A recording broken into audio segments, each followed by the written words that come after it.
Assalamualaikum warahmatullahi wabarakatuh. Perkenalkan, kami dari kelompok 1 kelas 12 Teknik Komputer Jaringan akan menjelaskan langkah-langkah tentang konfigurasi dasar mikrotik. Sebelum kami menjelaskan tentang langkah-langkah konfigurasi mikrotik, kami akan sedikit menjelaskan tentang apa itu mikrotik. Mikrotik merupakan sistem operasi berupa perangkat lunak yang digunakan untuk menjadikan komputer sebagai router jaringan. Mikrotik tentu saja berbeda dengan sistem operasi lama.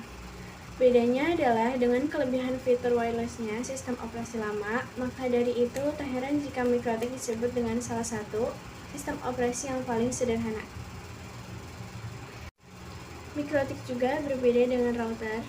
Router adalah perangkat keras yang berfungsi untuk menjembatani antara dua jaringan, sedangkan mikrotik adalah sistem operasi yang termasuk dalam open source system, namun bukan berarti termasuk software gratis.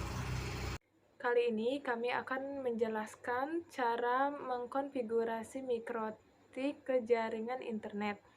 Fungsi utama dari sebuah router, apalagi kalau bukan ngehubungin jaringan yang berbeda. Di sini, router mikrotik akan terhubung dari jaringan lokal kita ke jaringan internet. Simak caranya seperti berikut. Langkah konfigurasi. 1. Menambahkan DHCP client. Pertama-tama, tambahkan dulu DHCP kliennya agar ada koneksi internetnya, yaitu dengan cara ke menu IP lalu DHCP client. Lalu interface-nya diisi atau 1 jika sudah dipastikan di bagian status itu bound. 2. Menambah IP address. Untuk GUI, klik menu IP addresses, kemudian masukkan IP address ke internet publik, klik Ether 2. Jika sudah mengikuti langkah-langkah yang di atas, hasilnya akan terlihat seperti yang ada di gambar.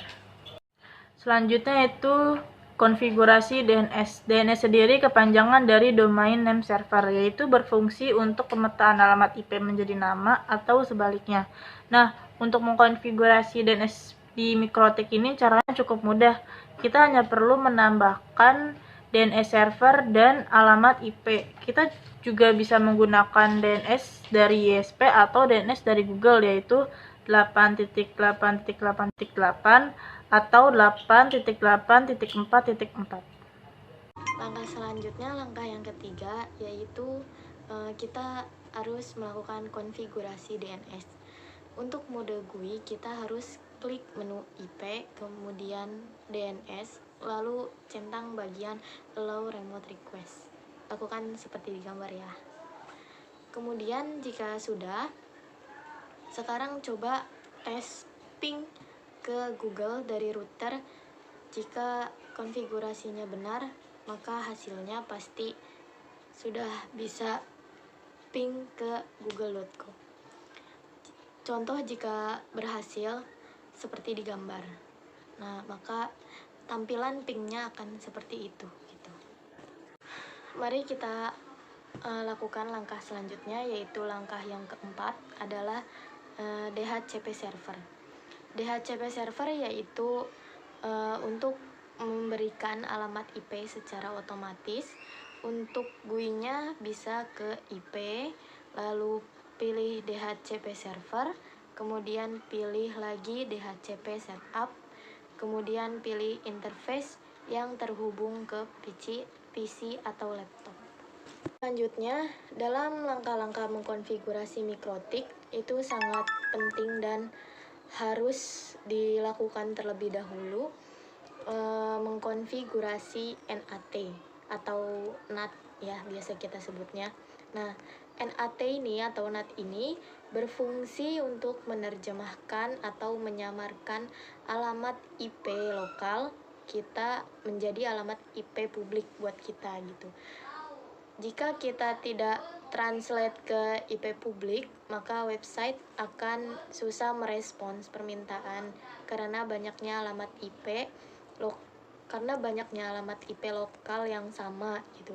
Maka dari itu NAT atau NAT ini sangatlah dibutuhkan di jaringan internet. Untuk mode GUI, kita klik menu IP, firewall, NAT, klik plus. Setelah itu masukkan isian bagian chain dan out interface. Untuk out interface, masukkan interface yang mengarah ke ISP atau internet. Jangan lupa di tab Action isikan dengan Action Mesh Query. Jika belum terhubung ke internet, masuk ke Open Network and Sharing Center lalu ke Change Adapter Settings. Disable lalu enable bagian Local Area Connection. Sekian yang dapat kami jelaskan, kurang lebihnya mohon maaf. Terima kasih. Wassalamualaikum warahmatullahi wabarakatuh.